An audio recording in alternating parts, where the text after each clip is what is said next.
Guys, hello and welcome back to Heart of the Holte. It feels so good to say that. The international break feels like it's gone on forever, doesn't it? But have no fear, the Villa are here. This Sunday we take on Fulham at Villa Park in a game that I'm actually really excited to watch. Should be a good game between two very good teams indeed. Scott Barker's side have been under a little bit of a resurgence recently. They've played some really nice stuff, so it'll be interesting to see how it goes down. I'm going to be running you through with 5 things that Villa need to do to get the better of the Cottagers this Sunday in a slightly different format than usual. As Dan did in his last preview, we're going to be taking a little bit longer. Instead of 5 things in 120 seconds, we're going to be doing 5 things in 5 minutes, spreading it out a little bit more, making it a little bit more digestible. But let's waste no time. Let's get straight into it. So the first thing to say, and man, none of this feels good, is that Peter Grealish, chances are, will be back in the Villa side on Sunday. And how we have missed him. We've scored just 3 goals in the 6 games that we've been without Jack, and it feels a lot more than that, doesn't it? His 6 goal and 12 assist haul this season has been so sorely missed. We've struggled so much without him, both offensively and defensively. Villa perform better in almost every measurable facet when we've got Jack on the pitch to when we don't, and that includes the number of goals we've conceded, such as the ability that he blesses this Villa side with to play on the front foot and bring the game to oppositions instead of the other way around. We perform better in dribbles, key passes, goals, shots created, virtually everything when we've got him back on the pitch. So on Sunday, hopefully his impact is enough to give Villa a much needed 3 points. Now, the second point in this preview is something that I actually touched on a couple of previews ago, and that is taking the shackles off John McGinn. We all know the reasons why we saw him go away with Scotland and absolutely dominate. Since he started scoring for Scotland in September 2019, he scored 10 goals, which makes him Scotland's top scorer this decade. In fact, he's the 3rd top scorer for Scotland this century. Since Steve Clarke took over as Scotland manager, only one midfielder in the whole of Europe has scored more goals for his national side, and that's Jorginho Wijnaldum, than John McGinn has. But this season for Villa, we've hardly seen anything like that. He's got just 1 goal. We'll remember it quite fondly, though. It was that deflected effort in the game against Liverpool. But he's sort of been shoehorned into this slightly regressive role under Dean Smith, and we all know the all-action swashbuckling player that he can be because we saw it in the Championship. I think John McGinn's absolute haul, quite frankly, on the international stage will give Dean Smith a much-needed heads-up that he probably deserves to start in a more advanced position, and hopefully we see that against Fulham. Now, going from one Villa player that's played well recently to one that hasn't. So from John McGinn, we go to Matty Cash, who, bless him, got absolutely ran ragged, didn't he, against Spurs.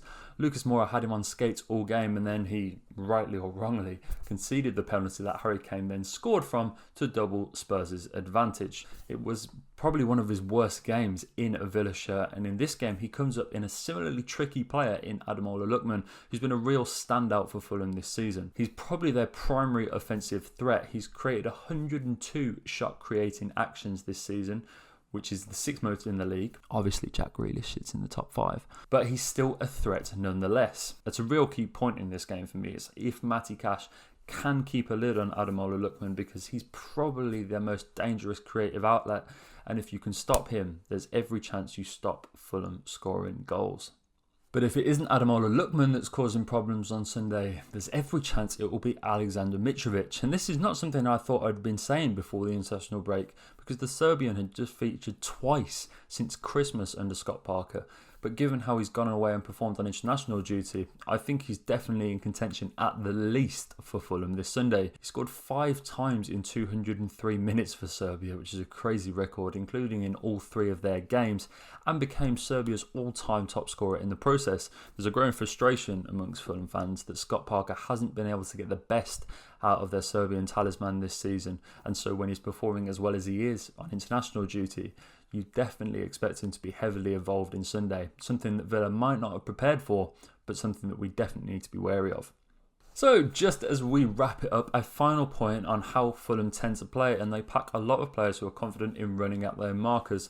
They average 21.6 dribbles per 90, which is the most in the Premier League this season, and they have the most successful dribbles to match. They have plenty of players who are confident running at their defenders. Think Ademola Lookman, Frank-Andre Zambrano-Anguissa, Anthony Robinson, even Ivan Cavallero are all confident in one-on-one situations. Villa, on the other hand, have the 6th worst disciplinary record in the Premier League this season, and the last thing that Villa needs to do is get into foul trouble early on, because not only does that cause problems in the game, but with Villa's thin squad, the last thing we need is to be racking up suspensions just when we've got key players coming back into the squad.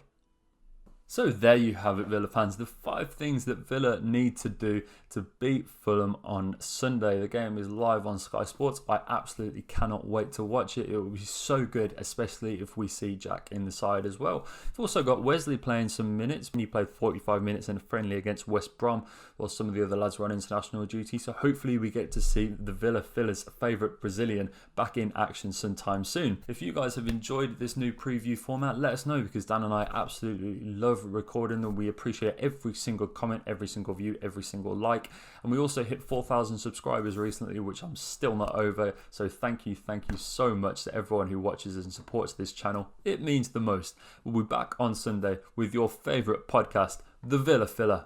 Up the Villa.